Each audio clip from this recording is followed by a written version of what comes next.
سبيل الدموع سبيل. اور بعض عورتیں ایسا بھی کرتی ہیں.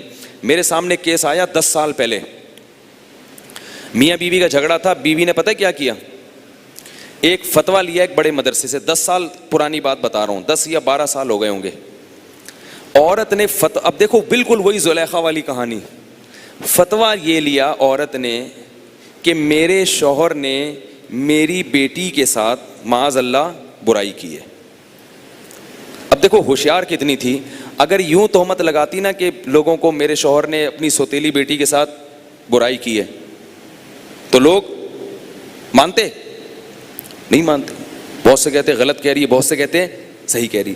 وہ اتنی ہوشیار تھی, اس نے استفتاء یہ لیا مدرسے سے کہ میرے شوہر نے میری بیٹی کے ساتھ اس طرح حرکت کی ہے, تو کیا میرا نکاح اپنے شوہر کے ساتھ باقی ہے یا نہیں. علماء کرام سے درخواست ہے کہ اس مسئلے کا کیا لکھیں جواب, اور اپنے شوہر کا نام بھی ڈال دیا اس میں. بالکل زلیخا والا کیس ہے یا نہیں ہے. زلیخا یہ نہیں کہہ رہی کہ اس نے کیا ہے کہ نہیں کیا, کہہ رہی بھائی یہ ہو گیا, یہ ہو رہا ہے, یعنی اس نے یہ کیا ہے, اب اس کے ساتھ سلوک کیا ہونا چاہیے. اصل جو ہے نا کہ یہ اس پر تو کوئی ثبوت نہیں ہے. کہہ رہی بھائی میں تو اپنے لیے پوچھ رہی ہوں کہ بھائی میرے میاں نے میری بیٹی کے ساتھ ایسی حرکت کی ہے. میں نے پرسوں مسئلہ بتایا تھا نا حرمت مصاہرہ کا, کہ سوتیلی بیٹی کے ساتھ اگر ناجائز تعلق ہو گیا تو بیٹی تو حرام تھی ہی, بیٹی کی ماں بھی ہمیشہ کے لیے حرام ہو جاتی. تو یہ استفتاء بنا کے پوچھا. اب جس مدرسے میں وہ استفتاء گیا, انہوں نے جواب لکھا کہ بھئی اگر واقعتاً ایسی کہانی ہے تو یہ کیا ہو گئی, آپ اس پہ ہمیشہ کے لیے حرام ہو گئی. تھوڑے دنوں میں کیا ہوا ہے کہ میاں بیوی میں طلاق بھی ہو گئی. اب اس سے کیا ہوا کہ یہ 12 سال پرانا واقعہ بتا رہا ہوں میں, 12-13 سال ہو گئے اس واقعے کو. اب اس واقعے کے بعد کیا ہوا کہ اس مدرسے میں چرچا ہونا شروع ہو گیا کہ یار وہ بندہ بنا پھرتا ہے اتنا بڑا فنٹر, اور گھر میں کیا ہو رہا ہے, کیونکہ اس آدمی کی اتنی بڑی داڑھی تھی.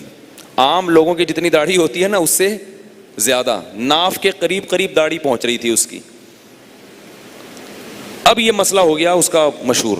آہستہ آہستہ مدرسے سے بات نکلی اور بندہ کیا ہو گیا, بدنام. کیا بھائی یہ ہے, اس کی بیوی تو یہ پوچھ رہی ہے ہم سے. میں چونکہ اس کو ذاتی طور پہ جانتا تھا اس بندے کو, اور میں ان کے فیملی میٹر میں پڑا ہوا تھا, یعنی ان کے خاندانی معاملات جو جھگڑے ہو رہے تھے نا میرے سامنے آ رہے تھے. تو 6-7 مہینے اس واقعے کو گزر گئے. کسی نے مجھ سے بتایا کہ ابے یار یہ جو لوگوں کے پیٹ تو آج کل ہلکے ہیں نا بھائی, اگر ہوا بھی ہے تو بتانے کی کیا ضرورت ہے, بس ختم ہو گئی, وہ میاں بیوی الگ ہو گئے, دنیا میں کیوں اچھال رہے اس کو. جیسے گناہ کرنا گناہ ہے, گناہ کی خبروں کو اچھالنا بھی اس سے بڑا گناہ ہے. ہمارے علماء کہتے ہیں کہ ایک آدمی وہ ہے جس نے سڑک کے بیچ میں گندگی پھینک دی, وہ بھی گناہ ہے, اور ایک وہ جو اسے ڈنڈی سے پوری سڑک پہ گھما رہا ہے, وہ اس سے زیادہ برا ہے. ایک آدمی نے گناہ کر لیا وہ بھی برا, اور اس گناہ کو آپ فیس بک پہ یوٹیوب کی زینت بنا رہے ہو تو یہ اس سے بڑا گناہ ہے. تو 6-7 مہینے بعد مجھے کسی نے بولا یار یہ تم بندہ جو ہے نا, یہ تم جس کے تم ایسی تعریفیں کرتے ہو تو یہ ہے. میں نے کہا آپ کو کیسے پتا؟ پھر اس نے پوری کہانی. پھر میں نے کہا اللہ کے بندے اچھا ہوا آپ نے مجھ سے پوچھ لیا. میں چونکہ ان کے پورے خاندانی معاملات کو پہلے سے جانتا تھا. وہ اس کی بیوی بڑی شرارتی تھی, اور وہ اپنے شوہر سے, اس کو پتا تھا میرا میاں مجھے طلاق دینے والا ہے. اس خاتون کو پہلے ہی 2-3 شوہروں سے طلاقیں ہو چکی تھیں. 3 شوہر تھے, وہ میرا خیال ہے بدل چکی تھی. وہ 3-4 شوہروں کو بدل کے آئی تھی وہ. تو اب کیا تھا کہ وہ اب اس سے بھی ہونے والی تھی طلاق. یہ میرے پاس آتے تھے. اس وقت ایک بڑے عالم تھے جو شہید ہو گئے, وہ بھی زندہ تھے, ان کے پاس بھی یہ میٹر آیا.